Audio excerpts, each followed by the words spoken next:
ये है नेटवर्क 33। दोस्तों, आज की कहानी हमें भेजी है हमारे एक सब्सक्राइबर आरती जी ने। तो सबसे पहले आरती जी, आपका बहुत बहुत धन्यवाद अपनी इस सच्ची घटना को हमारे साथ शेयर करने के लिए। दोस्तों, आपको बता दें, वैसे तो आरती जी ने ये कहानी हमारे ही दूसरे यूट्यूब चैनल इंडार्क पर पोस्ट की थी, मगर हमें ये कहानी इतनी पसंद आई कि हम इस कहानी को आज नेटवर्क 33 पर पब्लिश कर रहे हैं। तो चलिए बढ़ते हैं आरती जी की कहानी की ओर। एक ट्रेन अपने निर्धारित समय से काफी देरी से चल रही थी। कारण था सर्दियों के मौसम में धुंध का अधिक होना। ऊपर से रात का वक्त ट्रेन में मौजूद आरती के नाना जी, जो कि उस ट्रेन के लोको पायलट थे, कि उन्हें एक बार फिर ट्रेन को रोकने का सिग्नल मिला। दरअसल आने वाले स्टेशन पर एक ट्रेन सिग्नल न मिलने के कारण पहले से ही खड़ी थी। कुछ देर बाद आरती के नाना जी को वहां से चलने का सिग्नल मिला। तभी उन्होंने ट्रेन का इंजन स्टार्ट किया और चलने से पहले चेतावनी के तौर पर ट्रेन का हॉर्न बजाया, ताकि अगर कोई भी ट्रेन की पटरी के आसपास हो या पटरी पर हो तो वो वहां से हट जाए। 3 बार हॉर्न देने के बाद वो आगे बस चलने ही वाले थे कि उनकी नजर सामने पटरियों पर गई, जहां उन्होंने देखा कि पटरियों पर कोई लेटा हुआ है। यूं तो धुंध की वजह से कुछ साफ साफ नहीं दिख रहा था, मगर ट्रेन की लाइट से पता चल रहा था कि कोई तो है जो सफेद कपड़े पहने पटरियों पर लेटा है। आरती के नाना जी उसे वहां देखकर हैरान थे। कायदे से तो उसे अब तक हॉर्न की आवाज सुनने के बाद पटरियों से हट जाना चाहिए था, मगर वो तो अपनी जगह से टस से मस ही नहीं हो रहा था। आरती के नाना जी ने ट्रेन के विंडो से उसे आवाज देते हुए कहा, अरे भाई, हॉर्न की आवाज सुनाई नहीं दे रही क्या? चलो अब हट भी जाओ पटरियों से। मगर उनके कई बार कहने के बावजूद भी वो वहीं ज्यों का त्यों ही पड़ा रहा।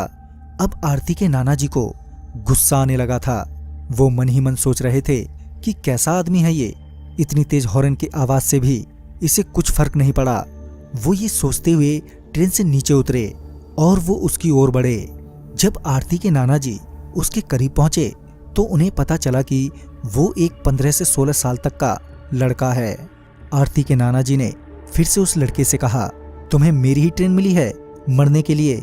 ये बोलते हुए आरती के नाना जी आगे बढ़ ही रहे थे कि वो लड़का एकदम से खड़ा हो गया। उस लड़के को खड़ा होता देख आरती के नाना जी भी एकदम से रुक गए। आरती के नाना जी अभी उस पर चिल्ला ही रहे थे कि वो लड़का अजीब सी चाल में उनकी ओर बढ़ने लगा। पहले तो वो लड़का अपनी मुंडी झुकाए हुए आरती के नाना जी की ओर बढ़ रहा था। जब वो आरती के नाना जी के करीब पहुंचा तो उसने अपनी मुंडी ऊपर की तो उसकी नजर सबसे पहले आरती के नाना जी के गर्दन पर गई। वो लड़का आरती के नाना जी की गर्दन की ओर घूर ही रहा था कि तभी ट्रेन में मौजूद आरती के नाना जी के सहकर्मियों की चिल्लाने की आवाज उन्हें सुनाई दी। जब उन्होंने पीछे मुड़कर देखा तो पाया कि उनके साथी उन्हें ट्रेन में तुरंत ही वापस आने के लिए कह रहे हैं। साथ ही वो सारे काफी डरे हुए भी लग रहे थे। आरती के नाना जी समझ नहीं पा रहे थे कि अचानक ही उनके साथियों को क्या हो गया। उन्होंने अपने साथियों को जवाब देते हुए कहा, हाँ हाँ आता हूं, पहले इस लड़के से तो निपट लूं।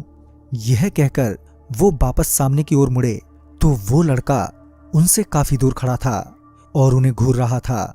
आरती के नाना जी का गुस्सा अभी शांत नहीं हुआ था, मगर पहले ही उन्हें काफी देर हो चुकी थी और वो अब और देर नहीं कर सकते थे।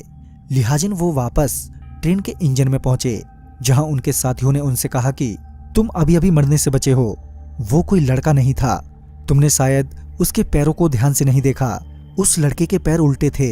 अपने साथियों की बात सुनने के बाद वो एकदम से सदमे में आ गए। तभी उन्होंने मामले की गंभीरता को समझते हुए तुरंत ही ट्रेन स्टार्ट की और वो वहां से निकल गए।